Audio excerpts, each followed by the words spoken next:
नमस्कार साथियों, आप सभी को टारगेट विद नित्यम के इस चैनल में दिल खोल करके स्वागत है। जैसे में आपको लगातार पता चल रहा है कि टारगेट विद नित्यम चैनल से लूसेंट का जीके जीएस का सीरीज दिया जाता है जो भारत के सभी प्रतियोगी परीक्षाओं के लिए महत्वपूर्ण है, जैसे में कि बीपीएससी शिक्षक भर्ती, बिहार पुलिस, बिहार दरोगा, बिहार एसएससी, रेलवे, बैंकिंग या फिर डिफेंस एग्जाम या फिर भारत के आप किसी भी प्रतियोगी परीक्षाएं की तैयारी कर रहे हैं। अगर उसमें आपसे जीके जीएस से संबंधित सवाल पूछे जाते हैं तो उन सारा सवाल आपको यहीं से देखने को मिलेगा, क्योंकि टारगेट विथ नित्यम चैनल से जो भी आपको जीके जीएस का सीरीज दिया जाएगा वे सभी प्रीवियस ईयर पर आधारित होता है। तो पहले आप वीडियो देखिए, वीडियो का प्रश्नों का डिस्कशन अच्छा लगता है तभी वीडियो को लाइक कीजिएगा, शेयर कीजिएगा, कमेंट कीजिएगा और चैनल को सब्सक्राइब कीजिएगा साथियों। तो चलिए बिना समय की बर्बादी करते हुए सवालों से हम आपकी शुरुआत करें। सबसे पहला सवाल क्या कहता है कि गैसों का आयतन का जो नियम है ये किसने प्रतिपादित किया? गैसों का आयतन का जो नियम है ये किसने दिया?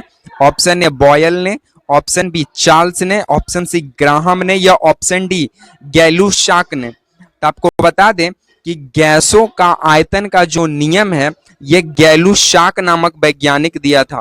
तो इस प्रश्न का राइट आंसर ऑप्शन नंबर 4 होगा साथियों। यहां से आप इस पॉइंट को आप ध्यान रखेंगे। बाकी बॉयल साहब क्या दिए, चार्ल्स क्या दिया, ग्राहम क्या दिया, ये सारी चीजों को हम लोग देखते हैं। चलिए ये लीजिए, सबसे पहले ताप का जो नियम है ये बॉयल देता है, ताप का नियम बॉयल देता है, ताप का नियम बॉयल देता है। उसके बाद स्थिर दाब का नियम चार्ल्स देता है, स्थिर दाब का नियम कौन देता है? तो चार्ल्स देता है। गैसों का विसरण का नियम कौन देता है? तो गैसों का विसरण का नियम ग्राहम देता है।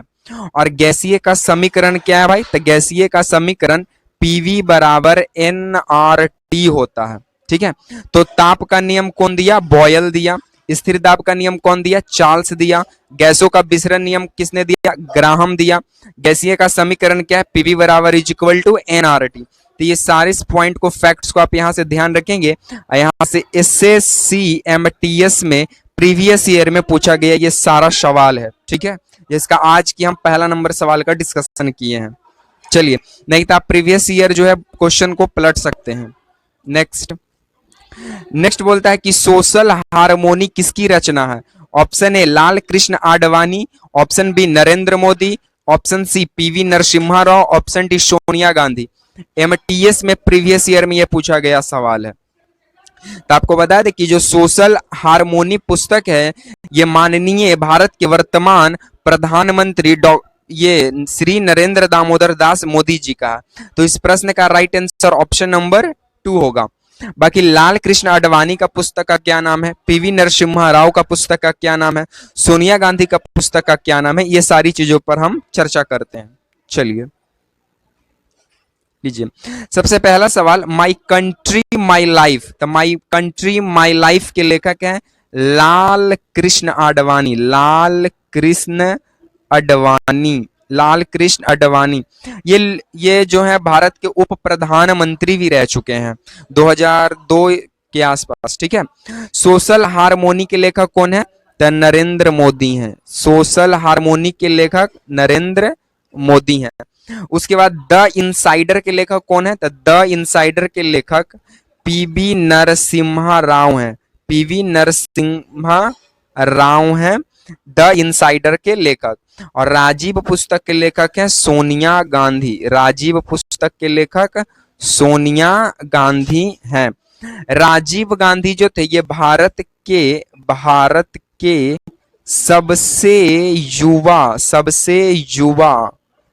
युवा पीएम थे। सबसे युवा पीएम थे। तो भारत के सबसे युवा पीएम राजीव गांधी। राजीव पुस्तक किसने लिखा? Sonia Gandhi. The insider PV Narasimha Rao. Social harmony Narendra Modi. My country my life Lal Krishna Advani. MTS में ये प्रीवियस ईयर का पूछा हुआ सवाल है, तो ये सारे सवालों को आप ध्यान से लिखेंगे। ठीक है, चलिए हम लोग नेक्स्ट सवालों की ओर हम लोग आगे बढ़ते हैं।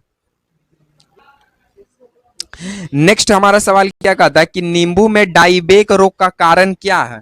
बोरॉन का कमी हो जाना, जस्ता की कमी हो जाना, मैंगनीज की कमी हो जाना या फिर कॉपर की कमी हो जाना। तो आपको बता दें कि नींबू में जो डाइबेक रोग है ये किसके वजह से होता है? तो नींबू में डाइबेक रोग जो है ये कॉपर की कमी से होता है। तो इस प्रश्न का राइट आंसर ऑप्शन नंबर 4 होगा, यानी ऑप्शन नंबर डी होगा।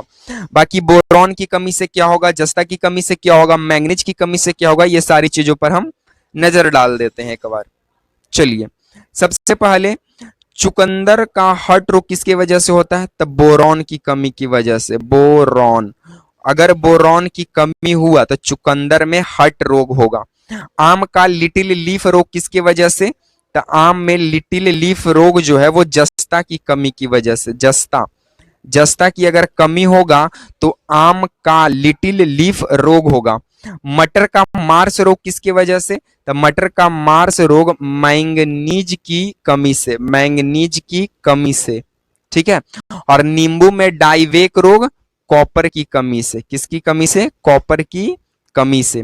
तो चुकंदर का हार्ट रोग बोरॉन की कमी से, आम का लिटिल लीफ रोग जस्ता की कमी से, मटर का मार्स रोग मैंगनीज की कमी से, नींबू का डाइवेक रोग कॉपर की कमी से।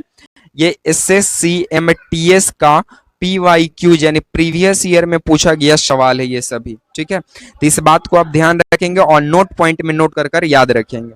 चलिए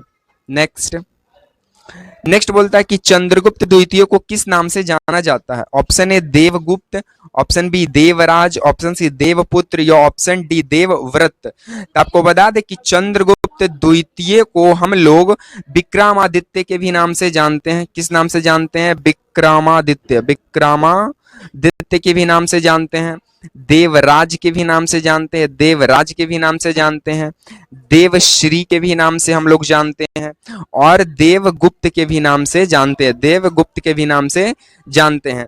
मतलब इन सारे नामों से हम लोग चंद्रगुप्त द्वितीय को जानते हैं।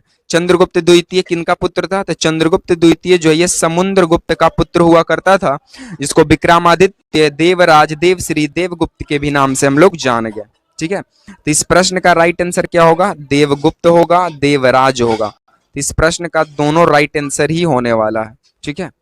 चलिए कुछ अन्य इंपॉर्टेंट फैक्ट्स देखते हैं गुप्त वंश से संबंधित। सबसे पहला, गुप्त वंश का संस्थापक कौन था? तो गुप्त वंश का संस्थापक श्री गुप्त था, ठीक है। गुप्त वंश का वास्तविक संस्थापक कौन था? तो चंद्रगुप्त प्रथम था, चंद्रगुप्त प्रथम था, जो कि गुप्त वंश का वास्तविक संस्थापक यानी रियल फाउंडर बनता है। गुप्त वंश का आधिकारिक भाषा क्या था? तो गुप्त वंश का आधिकारिक भाषा संस्कृत था, गुप्त वंश का आधिकारिक भाषा संस्कृत था। और गुप्त वंश का राजकीय चिन्ह गरुड़ हुआ करता था।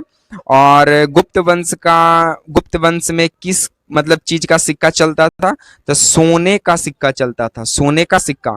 सोना को हम लोग दीनार कहते थे और चांदी को रूपक कहते थे गुप्त वंश के काल में। तो इस बात को भी आप ध्यान रखेंगे साथियों। तो साथियों आज को हम वीडियो को यहीं पे नहीं समाप्त करेंगे, एक और हमारा प्रश्न छूट रहा है। वो क्या है कि न्यायसी जनजाति मुख्य रूप से कहाँ पाई जाती है? अंडमान और निकोबार में, अरुणाचल प्रदेश में, नीलगिरी में या कश्मीर घाटी में। तो आपको बता दें कि न्यायसी जनजाति जो है ये अरुणाचल प्रदेश में पाई जाती है। कहाँ पाई जाती है?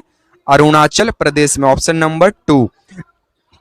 बाकी हम लोग अन्य इंपॉर्टेंट फैक्ट्स देखते हैं जनजाति से रिलेटेड। अच्छा, जनजातियों का उल्लेख किस अनुसूची में मिलता है? तो अनुसूची 5 में जनजातियों का उल्लेख है।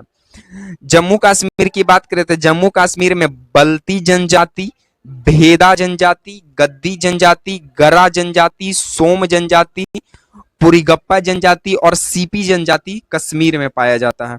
अंडमान और निकोबार की बात करें तो ओरांव जनजाति, ओंगस जनजाति, सेंटिनलीस जनजाति और सोपिन्स जनजाति जो है अंडमान और निकोबार में पाई जाती है। अरुणाचल प्रदेश में अबोर जनजाति, दफला जनजाति, सिंगो जनजाति, न्यायसी जनजाति, मिसनी जनजाति, तरुण जनजाति और टैगिन जनजाति पाई जाती है साथियों। चलिए तो साथियों आज को हम वीडियो को यहीं पे विराम देंगे। बाकी आप लोग को ये वीडियो कैसा लगा कमेंट में अपनी राय जरूर देंगे। बाकी वीडियो पसंद पड़ा हो तो वीडियो को लाइक करें, वीडियो को शेयर करें एंड चैनल को सब्सक्राइब करना मत भूलें। इसी तरह के सीरीज के साथ आपसे मिलेंगे नेक्स्ट वीडियो में।